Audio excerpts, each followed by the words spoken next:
একটা ছোট্ট এলাকার রিপ্রেজেন্টেটিভ। আমার কাছে জুলাই সনদ বাস্তবায়ন নিশ্চয়ই গুরুত্বপূর্ণ, কিন্তু তার চেয়ে অনেক বেশি গুরুত্বপূর্ণ বর্তমানে দেশে যে নানান রকম সংকট চলছে সেগুলো। কেন গুরুত্বপূর্ণ? কারণ জুলাই সনদ লং রানে গিয়ে বাংলাদেশের ভাগ্যের সঙ্গে একটা ভূমিকা রাখবে, কিন্তু এই যে নিত্যদিনের মানুষের যে দুর্ভোগ, এটা মানুষকে প্রতি মুহূর্তে পোহাতে হচ্ছে। বাংলাদেশে বহু বছর পর ৩,৭০০ মেগাওয়াটের উপরে বিদ্যুৎ ঘাটতি দেখা গেছে। বিদ্যুৎ বিল গত ২ মাস ধরে ডাবল ট্রিপল আসছে। বাজারে গেলে মানুষের অবস্থা ভয়াবহ।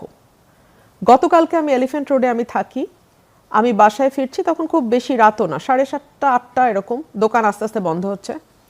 60 থেকে 70 জন ছেলে, 60 থেকে 70, 60 to 70, প্রত্যেকের হাতে হকি স্টিক, সামনের দুজনের হাতে চাপাতি, খোলা রাস্তা দিয়ে গেল। I was shocked, I was shattered, কারণ বাংলাদেশে আমি আমার 40 বছর 45 বছরের জীবনে আমি এরকম ঘটনার মুখোমুখি হইনি। খোলা চাপাতি এলিফ্যান্ট রোডের মতো জায়গায়। পরে আমি শুনলাম যুবদল ছাত্রদল মিলে মারামারি হয়েছে ঢাকা কলেজের ওইখানে। আজকে সিলেটে হাজব্যান্ড ওয়াইফ, 90+ বয়স হাজব্যান্ডের, ওয়াইফ 70+, এবং একটা কাজের মেয়ে নৃশংসভাবে হত্যাকাণ্ডের শিকার হয়েছে। প্রতিদিন বাংলাদেশে কোথাও না কোথাও খুন হচ্ছে, এবং এখন নতুন আরেকটা শুরু হয়েছে, সেটা হচ্ছে জঙ্গি তৎপরতা। আজকে আমি দেখলাম কয়েকটা জায়গায় বোমা সদৃশ ককটেল বিস্ফোরণ হয়েছে, বোমা সদৃশ বস্তু পাওয়া গেছে। বরিশালে এক জায়গায় আদালত পাড়ার সামনে বোমা বিস্ফোরণে একজন আহত হয়েছিলেন, উনি মারা গেছেন। আপনি শুধু খবরগুলোর দিকে চোখ রাখেন, এই প্রতিটা ঘটনা এবং যা হচ্ছে বর্তমানে বাংলাদেশে, সেটা একজন সাধারণ নাগরিকের জীবন অতিষ্ঠ করে ফেলার জন্য যথেষ্ট। সো জুলাই সনদ নিয়ে আসলে কি ফ্যান্সি আলোচনা হবে, কি সাংবিধানিক আলোচনা হবে, এত ফ্যান্সি আলাপে, এইসব ফ্যান্সি আলাপ ভাল লাগে যখন আমরা একটা এভরিডে একটা নর্মাল লাইফে থাকি। বাংলাদেশের নর্মাল লাইফ এখন ওলটপালট হয়ে গেছে। মন্ত্রীদের কথা শুনলে মনে হয় তারা বাংলাদেশে থাকেন না, মন্ত্রীদের কথা শুনলে মনে হয় তারা বাংলাদেশে বিগত বছরগুলোতে ওনারা থাকেন নাই। সো আমার কাছে মনে হচ্ছে যে একটা বেসামাল সরকারের হাতে এই দেশ। সো এখন আসলে জুলাই সনদ নিয়ে বিরোধী দল কোথায় মিছিল করবে, কোথায় কি করবে, সমাবেশ করবে, it doesn't make much difference, because এই বিরোধী দলও এই সরকারেরই একটা এক্সটেনশন। ঠিক যেভাবে আওয়ামী লীগের এক্সটেনশন ছিল জাতীয় পার্টি, মিষ্টি মিষ্টি কথা বলতো, সংসদে এসে একটু বিরোধী বিরোধী ভাব ধরতো, এরাও তাই, হয়তো একটু বেটার দ্যান জাতীয় পার্টি, বাট ওরকম কোনো বড় ডিফারেন্স আমি দেখি না। তাহলে কি হবে? কি হবে এটা তো ভাই সময় বলবে। এবং অপোজিশন পার্টি আপনি বলছেন যে এটা extension of the government, yes, তাহলে কি হবে? They were with the government for many years, এবং তারা তো একসাথে সরকার গঠন করেছে, একসাথে বিরোধী দলে থেকেছে, একসাথে আন্দোলন করেছে, একসাথে ক্ষমতার হাওয়া বাতাস খেয়েছে। সো এখন তো তারা একসাথেই, কিন্তু মুশকিল হচ্ছে জামাত 77 আসন, এটা কিন্তু হিস্ট্রিতে কখনো হয় নাই। সো তারা এখন চেষ্টা করবে সরকারের ব্যর্থতাগুলোকে বাড়তে দিতে, সরকারকে আরো সময় দিতে, এবং আরো যাতে সরকার আরো বেশি ফেল করতে থাকে, বিভিন্ন জায়গায় আরো বেশি ডুবতে থাকে। তখন জামাতের জন্য যেটা সুবিধা হবে সেটা হচ্ছে যে তারা হয়তো নেক্সট ইলেকশনকে টার্গেট করে আগাতে পারবে। যদি আওয়ামী লীগকে নির্বাচন সিনারিওর বাইরে রাখা যায়, নির্বাচনী মাঠের বাইরে রাখা যায়, তাহলে জামাত এই স্বপ্নটা দেখতে পারে যে আগামীতে হয়তো তারা মেজরিটি নিয়ে আসতে পারবে। সো এইটা হবে তাদের গেম প্ল্যান। এই যে লং মার্চ, মহাসমাবেশ, এগুলো সব কি বোগাস?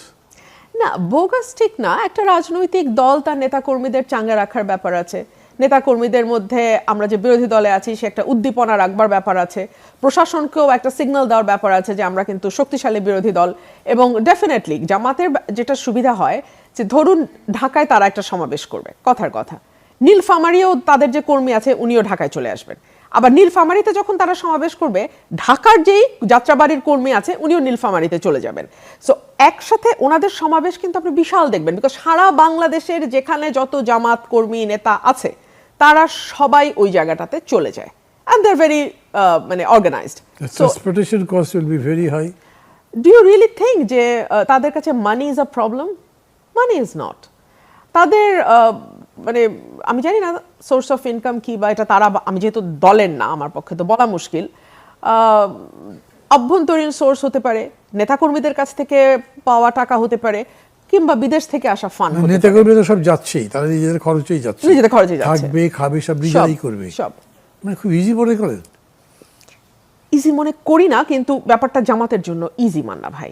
আমরা জামাতের রাজনীতি করি না বলে হয়তো বুঝতে অসুবিধা হয়, কিন্তু বাইরে থেকে যতটুকু বুঝি, বিএনপি বা আওয়ামী লীগের মতো তো আর ওদের স্ট্রাকচার ইজ কমপ্লিটলি ডিফারেন্ট। কারণ আমরা যখন বিরোধী দলে ছিলাম, বিএনপির একটা কর্মী জেলে গেলে তার খোঁজ কিন্তু কেউ নিত না, তার পরিবারকেই দৌড়াতে হতো।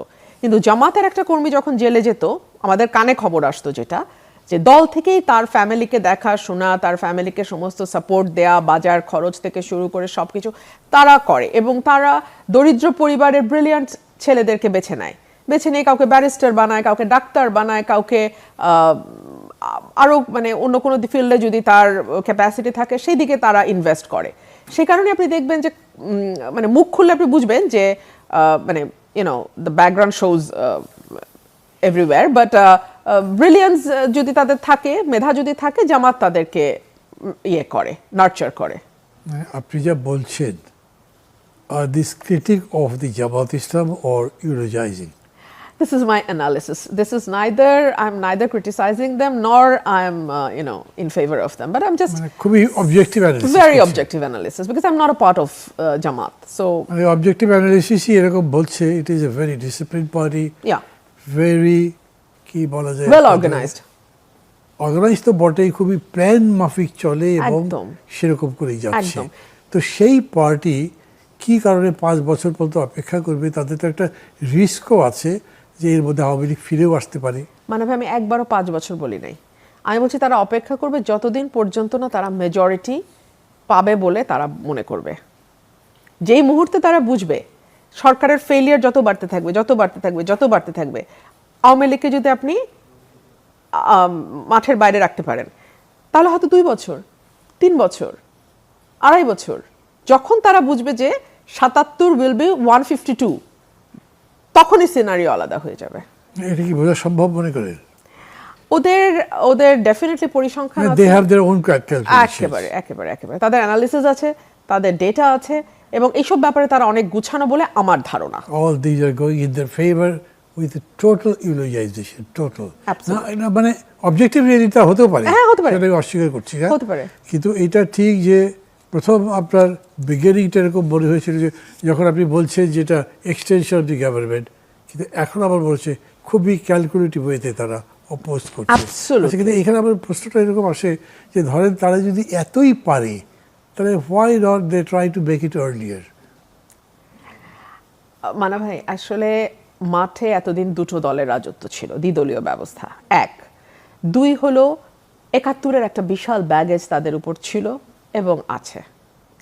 3 হলো তারা কিন্তু অত্যন্ত ধৈর্যশীল না হলে এত দূর এত বছর টিকে থাকবার কথা না। নিশ্চয়ই। সেই 41 সাল 42 সালে তাদের জন্ম, তারপরে ধীরে ধীরে ধীরে ধীরে কতটা জমানা পার হলো, ভারত উপমহাদেশ, তারপরে পাকিস্তান, তারপরে বাংলাদেশ। সো এবং প্রত্যেকটা সময় তারা হিস্ট্রির উল্টো দিকে দাঁড়িয়েছে। 47-এ তারা একরকম চেয়েছে, 71-এ তারা একরকম চেয়েছে, কিন্তু ঘটনাগুলো ঘটেছে কিন্তু ডিসফেভারে, তাদের ডিসফেভারে। সো সেই জায়গাগুলো অতিক্রম করে এসে এখানে এসে দাঁড়ানো, ধৈর্য আছে, যেটাকে আমরা পারসিভিয়ারেন্স বলি, খুব পারসিভিয়ারেন্স তাদের অসাধারণ, লেগে থাকা। সো এই লেগে থাকা তো একসময় না একসময় কাজে দিবে। না, কিন্তু সেটাও ক্যালকুলেটিভ ওয়েতে লেগে থাকতে হবে, ভীষণ ক্যালকুলেটিভ লেগে থাকলে তো হবে একদম। মানে ধরুন এতদিনকার হিস্ট্রি তো তা বলে না, because they failed in almost all the occasions. কিন্তু তারা টিকে গেছে, সেটা মানে ধরেন ইন্ডিয়াতে জামাত ইসলাম খুব টিকে গেছে এরকম বলবেন? একদম না, পাকিস্তানেও না, তাহলে কিন্তু বাংলাদেশে কিন্তু টিকে গেছে। বাংলাদেশে তো তাদেরকে এত পারসিভিয়ারেন্স, হ্যাঁ স্বাধীনতার পরে করতেছে, স্বাধীনতা এত বড় একটা যুদ্ধ তারা বিরোধিতা করেছিল, ফলে ন্যাচারালি এটা হবে যে মানুষ তাদেরকে রিজেক্ট করবে, মানুষ তাদেরকে হেট করবে, তাদের সে ক্যাম্পেইন করা ইজি হবে, তারা আসতে পারেনি। এইবার যে এলো সেটাও কিন্তু একটা দেখেন, মানে এটাকে কি বলবেন, এরকম একটা ঘটনা ঘটে গেল যেটা জামাতও সম্ভবত ঘটবার আগে কল্পনাই করতে পারি নাই। মানে আমরা বলছি যে তারা খুবই প্ল্যান করে করেছে, কিন্তু 24-এর এই অভ্যুত্থান তো স্পন্টেনিয়াস। ওয়েল, অনেক রকম ব্যাখ্যা আছে, অনেক রকম মতামত আছে না, বাজারে। আমরা বিভিন্ন মতে চর্চা করছি তো কেবল, অনেক রকম। আমি অন্তত সিদ্ধান্তের কথা বলছি না, আমিও না, একদম না, কারণ এটা নিয়ে অনেক রকম ব্যাখ্যা বিভিন্ন কর্নার থেকে আসতেছে।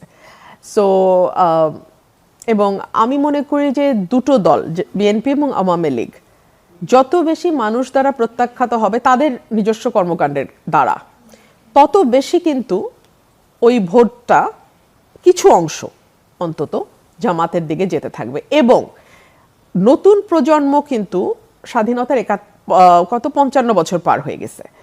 সো ওটার সাথেও কিন্তু সময়ের একটা গ্যাপ বাড়ছে। আপনার চোখে দেখা মুক্তিযুদ্ধ একটা 20 বছরের ছেলে কিন্তু সেভাবে ধারণ করবে না, বা করে না, বা করছে না। জি। এবং তারা দেখেছে মুক্তিযুদ্ধকে নিয়ে রাজনীতি দীর্ঘ সময় বাংলাদেশের মাটিতে মুক্তিযুদ্ধ নিয়ে রাজনীতি হয়েছে, এখনো হচ্ছে। সো ওদের চোখে কিন্তু এই যে আবেগটা, এটা ধীরে ধীরে অপসৃয়মান, ধীরে ধীরে মুছতে থাকবে।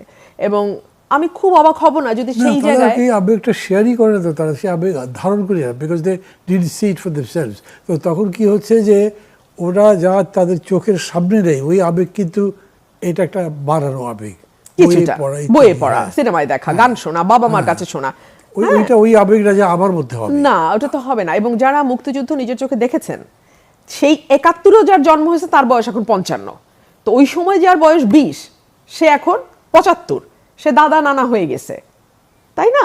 সো নাতি নাতনিদের সাথে সেই গল্পের মাধ্যমে হয়তো বিষয়টা ধারণ করছে। আর আজকালকার ছেলে মেয়েরা কিন্তু অত বই পড়ে না, মান্না ভাই, এটাও আমাদেরকে মানতে হবে। তাদের ইজিয়েস্ট কুইকেস্ট ওয়ে হচ্ছে চ্যাট জিপিটিকে তারা জিজ্ঞেস করে, এআই কে জিজ্ঞেস করে, এখন এআই তার মতো করে বলে। সো এইরকম একটা জমানায় আপনি সেই আবেগ, সেই ভালোবাসা, সেই অনুভূতি ধরে রেখে নতুন প্রজন্মকে কেবলমাত্র 71 দিয়ে আসলে বা মানে ওই আবেগটা দিয়ে, ওই শুদ্ধতম আবেগটা দিয়ে আসলে কতটুকু আমরা আমাদের প্রজন্মকে চালাতে পারবো, পরবর্তী প্রজন্মকে, এটাও আমার একটা বড় প্রশ্ন। যদিও আমার সাবজেক্ট চেঞ্জ করতে চাই না, তবু আপনাকে জিজ্ঞেস করি, তার মানে আপনি মনে করছেন আবেগ বা ভালোবাসার রঙ্গ বদলাচ্ছে, চরিত্র বদলাচ্ছে? আমরা এখন যেই সোসাইটিতে বাস করছি, আমি অন্তত 10 বছর আগেও এরকম সোসাইটি দেখি নাই। এত রুথলেস, এত নিষ্ঠুর এবং এত আত্মকেন্দ্রিক সমাজ, আমরা এরকম সমাজে তো বেড়ে উঠি নাই, মান্না ভাই। এখন আমিও তো মাঝ বয়স হয়ে গেছে, তাই না?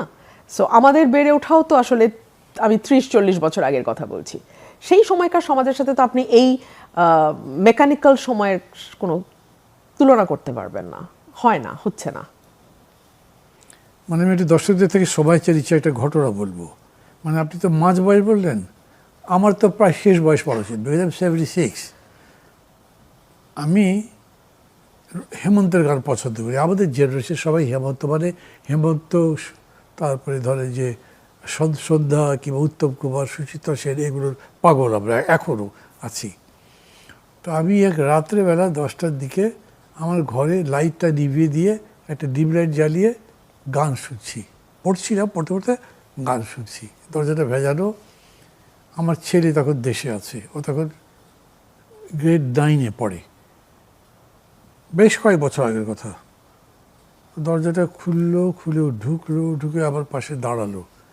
তাই ভাবছি কিছু হয়তো বলবে টলবে, অপেক্ষা করতে লাগলাম। সে কিছু বলে না, কিছু। আমি জিজ্ঞেস করছি, কি আব্বু কিছু বলবে? আমি বলছি, কী করছো? আমাকে জিজ্ঞেস করছে। ডোন্ট ইউ সি, আমি তো গান শুনছি। এগুলো গান? আমি বললাম, তুমি জানোই গান কে গেয়েছে? আমার তো জানার দরকার নেই, এগুলো কি গান নাকি? আমি বললাম যেটা হেমন্তের গান, he is such a big artist, এই যা বলার। এইসব গান শুনে বিপ্লব করতে পারবে না, আর যাই কেউ সমাজ বদলাতে পারবে না। ও বেরিয়ে চলে গেল। তো মানে এইটা দিয়ে একটা তো আপনি বললেন ক্রুয়েল সোসাইটি, আত্মকেন্দ্রিক, এই ওই, আর একটা হচ্ছে কালচারটাও চেঞ্জ হয়েছে, attitude towards life is also changed. তো এইটা একটা অনেক বড় প্রশ্ন। কিন্তু আমি বললাম যে আমি প্রসঙ্গটা বদলাতে চাই না, তবু জিনিসটা বলে রাখলাম মাঝে। এই প্রেক্ষিতে আমি আপনাকে জিজ্ঞেস করি, আপনি নিজে তো বিএনপি করেছেন, এই যে আপনি বললেন যেগুলো, এগুলো বিএনপি লিডারশিপ বোঝে না? বুঝে? মান্না ভাই, এটা তো আমার পক্ষে বলা মুশকিল, কারণ আমি যখন বিএনপি করেছি, আমি একেবারেই খুবই ছোট একজন কর্মী হিসেবে আমি দেশনেত্রী বেগম খালেদা জিয়াকে দেখেছি, কাছ থেকে দেখেছি, এবং ভীষণ রকম ওনার স্নেহ পেয়েছি। খুব ছোট মানে খুব ছোট না, আপনি যখন মানে এমপি ছিলেন আগে তখন তো জানি না, আমি তো এই দলের সাথে যুক্ত হয়েছি 12 সালে, 2012 সালে। 2012, আজকে তো 14 বছর আগে। 14 বছর আগে। তো আপনি যদি এখন মাঝ বয়সী হন তাহলে তখন পরিপূর্ণ বয়সে। না, আমি রাজনীতিতে ওই বয়সটাকে আমি ছোটই বলবো, একটা আর্লি 30s এর মেয়ে রাজনীতিতে ডেফিনেটলি ইয়াংই বলবো আমি। মানে যেমন ধরেন আমি বলি, আমিও জাসদ করতাম, আমি আওয়ামী লীগে যোগ দিয়েছি। যোগ দেবার আগেই আমার কতগুলো ধারণা হয়েছে আওয়ামী লীগ সম্পর্কে। কীরকম, ধরেন আমি প্রথম জেলে যখন গেছি, জেলে ঢুকলাম পরের সকালে, আমি লক আপের পরে গেছি, পরের সকালবেলা একদম সব নেতারা চলেছেন যারা ওই ডিঙ্গু জেলে ছিলেন, যেখানে গুলি হয়েছে, এই তাজউদ্দিন সাহেবরা মারা গেছেন, সেটাতে কোরবান আলী সাহেব আছেন, আব্দুল আজিজ সাহেব আছেন, শেখ আজিজ, আব্দুল সামাদ আজাদ, এরা সবাই। এবং তারা তো আমাকে আগে থেকে চেনেন, আমি একসময় ছাত্রলীগ করতাম। তো তারা এসে আমাকে জিজ্ঞেস করছে, খবর কি দেশের বলো তো? খবর আর কি, তো এই বললাম যে আমি দেখছি। তারা খুবই ডিসপ্লিজড আমার উপরে। কী জানতে চান? কাদের সিদ্দিকীর কী খবর? কাদের সিদ্দিকীর তো কোনো খবর নাই। তুমি খবরই রাখো না, কাদের সিদ্দিকী তো এখন যমুনার পাড়ে, তারা আমাকে বলছেন। সো মানে ওই রকম লিডারশিপে এরকম কথা বললো, তাতে আমি তাদের সম্পর্কে একটা ধারণা নিলাম। হতে পারে একটা ভুল, জেলের মধ্যে তথ্য গেছে। পরবর্তী সময়েও আওয়ামী লীগ কখনো বুঝতেই পারেনি যে জামাত এরকম করে বেড়ে উঠছে, কখনো না। অথচ বোঝা যেত তাদেরটা, না বোঝার কথা না। তো আমি মনে করি ওরকম করে, যেমন আমি দলকে চিনি, আপনি যে বয়স আছেন আপনি তো বলতে চান না, বা আমি আপনাকে প্রেস করছি না যে বিএনপি বুঝতে পারবে না, সেটা কথা না, বুঝতে পারা উচিত। এবং আমার এই মানে আপনাকে প্রশ্ন করবার ছিলাম, আমি সেটা এখন করিনি। সেটা হচ্ছে যে মানে এই যে সেদিন জিয়ারব মানে তারিক জিয়া ইয়েতে গেলেন না, চিরং গেলেন, সেখানে গিয়ে উনি বাবুনগরীর সঙ্গে দেখা করেছেন। এবং পত্রিকায় তো লেখা টেখা দেখেছেন যে মানে হেফাজতকে পক্ষপটে আনার জন্য একটা চেষ্টা এগেনস্ট জামাত। তো মানে এইটা করতে হবে। সেখানে ওপেনলি তো বক্তৃতা উনি করেনি, মানে জামাতকে তারা খুব বড় একটা কিছু শক্তি মনে করছে, না হলে এই মুভটা করবে কেন, তো বোঝা যায়। এখন যদি আপনার মনে হয় যে ওনারা বুঝতে পারছে, তাহলে তো হয়েই গেল। না, বুঝতে পারছি। আমি আপনাকে জিজ্ঞেস করছি যে এই যে প্রসেস করে আসছে এরকম করে ভিতর থেকে, এইটা বুঝতে পারছে কিনা। না হলে তারা একটা এনিমি তো পলিটিক্সে রাখতে হয় সামনে, ইউ ফাইট এগেনস্ট হোম, সেই অর্থে দেখাতে পারে তারা হয়তো। কথা বলতে আমি বেশি বলছি। আমার কাছে মনে হয় যে বিরাট একটা ফিল্ড কিন্তু সেন্টার লেফটে রয়ে গেছে, যেটা কেউ এক্সপ্লোর করছে না। রাইট, ফার রাইট, সেন্টার রাইটের দিকেই ঘুরপাক খাচ্ছে রাজনীতি, কিন্তু 50% তো centre left and left far লেফটের দিকে আছে, সেদিকে তো কেউ যাচ্ছে না। সো এই ভ্যাকুয়ামটা আপনি যতদিন রেখে দেবেন, ততদিন আওয়ামী লীগের ফিরে আসা আপনি মানে অবধারিত হিসেবে ধরে নিতে পারেন, যতদিন পর্যন্ত ওই লেফট এবং সেন্টার লেফটের ভ্যাকুয়ামটা পূরণ না হচ্ছে। আমি মনে করি তাদের আসা অবধারিত। ভ্যাকুয়াম তো পূরণ হতে হবে, কেউ যদি সেই দিকে নজর না দেয়, ফোর্স হবে যতদিন না আসে। হ্যাঁ, যতদিন। তাহলে কি হচ্ছে আপনি দেখেন, সবাই তো রাইটের দিকে গাদাগাদিটা করছে, centre right, right, fur right, এখানেই তো ঘুরপাকটা খাচ্ছে। তো বাকি 50% তো আর ওইদিকে কেউ নাই, তাই না? অনেক গভীর একটা কথা বলেছেন, গভীর এবং গম্ভীর। আমি মনে করছি যে এখন আমার হাতের সময় বোধহয় 1 মিনিটও নেই বিরতিটা আমি ওই যে একটু আগেই নিয়েছি, মেবি হাফ মিনিট বিফোর। এটা এই জন্য যে পরে এইটার উপরেই আলোচনা একটু কনসেন্ট্রেট করার চেষ্টা করব। দর্শক, একটা বিরতি নিচ্ছি, কিন্তু বুঝতে পারছেন এসে যে বেশ গম্ভীর একটা বিষয় রাজনীতির আমাদের দেশের, তার মধ্যে আমরা ঢুকতে চাইছি। থাকবেন আমাদের সঙ্গে।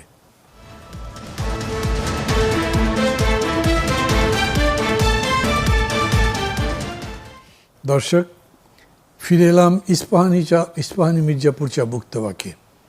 কথা বলছিলাম রুমিন ফারহানার সাথে। রুমিন ফারহানা বলছিলেন পলিটিক্সের এখনকার বাংলাদেশের অবস্থান, মানে রাজনীতি যেভাবে অবস্থান করে, প্লিজ একটা অ্যাটেনশন দিয়ে কথাগুলি শোনার দরকার মনে করছি আমি, সেজন্যই এরকম করে বললাম। বলুন। না, আমি যেটা বলছিলাম মানা ভাই, যে আমাদের ওই রাইট ব্লকটার মধ্যে ঘুরে ফিরে centre right, right and far right, কিন্তু লেফটের একটা বিরাট অংশ খালি আছে। এখন আমরা যেটা বিরতির সময় আলোচনা করছিলাম যে অনেকগুলো লেফটিস্ট পার্টি বাংলাদেশে আছে এবং পুরোপুরি লেফট না হলেও সেন্টার লেফটে আছে, ওয়েলফেয়ার পার্টি যারা ওয়েলফেয়ারের কথা বলে সেই পার্টিগুলো আছে, কিন্তু কেন তারা মানুষকে অ্যাট্রাক্ট করতে পারছে না? আমার কাছে মনে হয় এর একটু আমাকে একটা মানে মাঝে মাঝে আপনাকে ইন্টারফেয়ার করতে হচ্ছে বা ইয়ে করবো সেটা কেন, আওয়ামী লীগ, বিএনপি, জাতীয় পার্টি, জামাতে ইসলাম সবগুলো ওয়েলফেয়ার ইকোনমির কথা বলে, ওয়েলফেয়ার স্টেটের কথা বলে, খুব ইন্টারেস্টিং। সেটা তারা মুখে বলে, কিন্তু তারা এটা কতটুকু ধারণ করে, কতটুকু বিশ্বাস করে, কতটুকু ইমপ্লিমেন্ট করে, কারণ ইমপ্লিমেন্টেশনের জায়গায় কিন্তু বড় বড় 3টা দলই গেছে, যে 3টার কথা 4টার মধ্যে 3টাই কিন্তু তারা চাইলে ইমপ্লিমেন্ট করার পরিস্থিতিতে গেছে, তারা ক্ষমতায় গেছে। 10 বছর, 20 বছর, 25 বছর এক একটা দল ক্ষমতায় ছিল। এরশাদ 10 বছর, বিএনপি জিয়াউর রহমানের আমল ধরলে 14 বছর, আর শেখ হাসিনা তো এক নাগারেই 15 বছর, প্লাস তার আগে আরো 10 বছর। ধারণ তো নিশ্চয়ই করে না, করলে সবচেয়ে বড় ম্যানিফেস্টেশন তো তাদের বাজেটে দেখা যেত, অ্যাবসলিউটলি, কিন্তু সেটা দেখা যায়নি। শিক্ষায় এখনো 2-এর কম, স্বাস্থ্যে 1-এর কম, সো সুতরাং বোঝাই যায় ওয়েলফেয়ার কতটা। কিন্তু ব্যাপারটা হচ্ছে যে কেন তাহলে আমাদের ওয়েলফেয়ারের কথা যারা ইমপ্লিমেন্ট করবে বলে এখনো বলে যাচ্ছে, বা লেফট পলিটিক্স যারা কৃষক, শ্রমিক, মজুরের দোহাই দিয়ে রাজনীতি করছে, তারা কেন মানুষ অ্যাট্রাক্ট করতে পারছে না? আমি কোনো দলের নাম অবভিয়াসলি বলবো না, কিন্তু তারা কেন করতে পারছে না? তার কয়েকটা কারণের মধ্যে একটা আমার কাছে মনে হয় যে তাদের রাজনীতিটা কোনো একটা জায়গায় গিয়ে জনবিচ্ছিন্ন হয়ে যায়, পিপলের সাথে কানেক্ট করতে পারে না। মানুষের সাথে কানেক্ট করতে হলে আপনাকে একদম মানুষের সাথে মিশে গিয়ে তাকে বোঝাতে হবে। বেশিরভাগ বাম রাজনীতিবিদের সঙ্গে আমি ব্যক্তিগত আলাপচারিতায় গিয়ে আমার কাছে মনে হয়েছে ব্রাহ্মণ এবং ব্রাত্যের মধ্যে আলাপ হচ্ছে। আমি ব্রাত্য, তারা ব্রাহ্মণ, কারণ আমি বিএনপি করি, মানে কিছুদিন আগে পর্যন্ত বিএনপি করতাম। সো আমি তাদের চেয়ে মেধায় খাটো, আমি তাদের চেয়ে পড়াশোনায় খাটো, আমি তাদের চেয়ে বোধ বুদ্ধিতে খাটো, আমি তাদের চেয়ে রাজনৈতিক জ্ঞানের প্রজ্ঞায় খাটো। এবং অনেকে তো আমাকে মুখের উপর বলেছে, আপনি পড়াশোনা করেন, আপনি কিভাবে বিএনপি এর মতো একটা দল করেন, বা আওয়ামী লীগের মতো একটা দল, মানে আপনাদেরকে হয়তো প্রশ্ন করবে যে আওয়ামী লীগের সাথে আপনি কিভাবে ছিলেন। সো এই যে নিজেকে ব্রাহ্মণ ভাবার একটা প্রবণতা আমি বাম রাজনীতিবিদদের অনেকের মধ্যে দেখি, আমি সবার মধ্যে বলবো না, তবে আমার কাছে মনে হয় যারা একেবারে মাটির মানুষের কথা বলে তাদের আরো অনেক বেশি গ্রাউন্ডেড হয়ে পলিটিক্স করার কথা ছিল, সেটা তারা করে নাই। 1, 2 হচ্ছে বাংলাদেশের রাজনীতিটা দীর্ঘ সময়ের ধরে একটা বিনা পুঁজির ব্যবসার মধ্যে পরিণত হয়েছে। সো এখানে যারা যুক্ত হয় তারা ওই আশা নিয়ে যুক্ত হয় যে তারা কোনো একটা নেতার পিছনে দৌড়াবে এবং একসময় না একসময় দল ক্ষমতায় যাবে এবং সে তার 7 পাস বা 8 পাস যে তার শিক্ষাগত যোগ্যতা, বা 5 pass, whatever be the case, সে কয়েকশো কোটি টাকার মালিক হবে। এবং এটা হয়েছে, বাংলাদেশে হয়েছে ভাই। এবং বহু এমপি আছেন যারা ঠিক মতো পড়তেও পারেন না, কিন্তু তারা এমপি হয়েছেন। এবং সেখানে অস্ত্রের খেলা আছে, সেখানে অর্থের খেলা আছে, সেখানে রাতে ব্যবসার খেলা আছে, সেখানে নানান রকম খেলা আছে, শুধু নাই রাজনীতি। সো এই যে একটা অভ্যস্ততা গত 30, 40, 50 বছর ধরে বাংলাদেশের রাজনীতিতে গেড়ে বসেছে যে আমি খালি হাতে আসব এবং যে কোনো উপায়ে ধনী হয়ে বের হব, সেটা একটা বড় রোল প্লে করেছে। যে আমরা আলাপ করছিলাম যে বড় দলগুলোর পিছনে যায়, কেন ওয়েলফেয়ারের কথা যারা বলে তাদের কাছে যায় না। 3 নাম্বার যেটা আমার কাছে মনে হয় যে পলিটিক্সটা এখন খুব এক্সপেন্সিভ হয়ে গেছে মান্না ভাই, it's very expensive. Unless you have some মানে অবৈধ ব্যবসা and illegal source of income, it is very difficult to manage, very difficult. এবং এক একটা ইলেকশনে আমি যখন আমার সহকর্মীদেরকে জিজ্ঞেস করি যে অনেস্টলি বলেন কত টাকা আপনাদের খরচ হয়েছে, আনবিলিভেবল অ্যামাউন্ট। সেখানে তো আমি তো পিনাট, আমি তো যেটা খরচ করছি ওটা পিনাট আমি বলবো। হ্যাঁ, এই যে ইলেকশন কমিশনে বলে দেয় 25 লক্ষ টাকা, এটার কোনো সুপারভিশন আছে? এইটার কোনো কিছু আছে ভাই, আমাকে বলেন। সো এগুলো নির্বাচন কমিশনও জানে 25 লাখ না 25 কোটি খরচ হবে, আর যে নামের সেও জানে। এখন বাম রাজনীতি যারা করেন, আদর্শের কথা বলেন এবং কিছুটা আদর্শের চর্চা তারা করেনও, এবং অনেক বেটার আমার কাছে মনে হয় যে বর্জুয়া দলগুলোর তুলনায়, তাদের ব্যক্তিগত জীবন চরিত যদি আমরা তুলনা করি, কেউ ফেরেশতা না, but if you compare, so সেই জায়গায়ও তারা কিছুটা পিছনে পড়ে যায়, পিছনে পড়ে যায় অর্থের দিক থেকে, পেশি শক্তির দিক থেকে। পলিটিক্সে যেটা হয় কি মানা ভাই, এখন পলিটিক্সে আপনার বয়ানের সাথে যদি মাঠের সম্পর্কটা যুক্ত না হয়, আপনি বলছেন খুব ভালো, আপনি লিখছেন খুব ভালো, আপনার আন্ডারস্ট্যান্ডিং খুব ভালো, কিন্তু সেটা যদি আপনি সহজভাবে সাধারণ মানুষের মধ্যে ডিসিমিনেট করে দিতে না পারেন এবং ডিসিমিনেট করে সেই জায়গায় কানেক্ট করে তাদেরকে আপনার পেছনে নিয়ে আসতে না পারেন, তাহলে তো আপনি রাদার একজন আমি বলবো যে বুদ্ধিজীবী কিংবা একজন সিভিল সোসাইটি মেম্বার যেটা করছে, কিন্তু পলিটিশিয়ান হতে হলে তো আপনাকে ওই সেতু বন্ধটা রচনা করতে হবে। ওই সেতু বন্ধ না হলে তো মুশকিল। আপনি বুঝতে পারছেন কি যে আপনি একটা নতুন মানে স্কুল অফ থটের কথা বলছেন এক অর্থে। কীরকম আমি বলি, ধরেন এখন প্রায় সবাই বলে ভাই বাম দিয়ে আর কিছু হবে না, বামরা শেষ হয়ে গেছে, বামদের দিয়ে কোনো কাজই হবে না। মানে আমি অন্তত আমার সামনে অনেকেই বলতে দেখেছি বাম মোর্চা তো একটা আছে, একটা না দুটো মোর্চা বা বেশি থাকতে পারে, তাদেরকে বলে ভাই এগুলো বাম টাম করে কোনো লাভ আছে, এগুলো বাদ দিয়ে দেন। মানে পার্টিকুলারলি সোভিয়েত ইউনিয়নের পতনের পরে, ইস্ট ইউরোপের পতনের পরে এবং সর্বশেষ চায়নারও তো ক্যারেক্টার বোঝা মুশকিল। তো এগুলোর কারণে ওই কথাটা তাদেরকে বেশি করে বলে এবং তারা বলতে চায় যে বরঞ্চ যেটা আপনি বলছেন মানে লেফট অফ দি সেন্টার বা সেন্ট্রাল লেফট যেরকম করে বলেন ওই রকম কিছু হলে বোধহয় বেশি ভালো হয় এরকম বলে। কিন্তু পলিটিক্যাল পার্টিগুলোর পক্ষ থেকে এরকম করে ডাইরেক্ট কোনো কথা বলা হয়নি। সেখানে আইদার লেফট অর রাইট, মানে এর মাঝামাঝি কিন্তু কোনো জায়গা রাখা হয়নি। ইভেন ওয়েলফেয়ার ইকোনমিক্স যখন আপনি বলেন বা ওয়েলফেয়ার সোসাইটি, ওয়েলফেয়ার স্টেট বলেন, তখনও বামপন্থী বলবে ওটাও আলটিমেটলি রাইট। রাইট। এখন মুশকিলটা হচ্ছে কি, আমাদের মাটিটা একটু ডিফারেন্ট। আমি এটাকে সোভিয়েত ইউনিয়নের মাটির সাথেও তুলনা করতে পারি না, চায়নার মাটির সাথেও তুলনা করতে। আমার মাটি ইজ ডিফারেন্ট।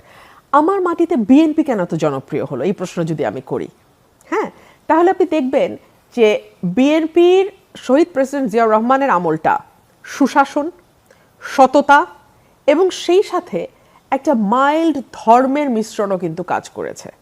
বাংলাদেশের সাধারণ মানুষ তারা হয়তো ফ্যানাটিক না, কিন্তু তারা আবার রাজনীতি থেকে ধর্মকে পুরোপুরি বিচ্ছিন্ন করে দেখা যেটাকে বলা হয় সেটাতেও খুব একটা অভ্যস্ত না। তারা একরকম জগা খিচুড়ির মধ্যে থাকতে পছন্দ করে। আমি কিন্তু আজকে একেবারে কথা বলছি বার্ডস আই ভিউ থেকে, যেটা আমি আমার অবজারভেশন, এগুলা কোনোটাই আমি ভালো বা মন্দ বলছি না, হ্যাঁ, আমি কোনোটাকেই কোনো সাপোর্টও করছি না, অপোজও করছি, আমি শুধু যা দেখেছি যা দেখছি আমি তাই বলছি।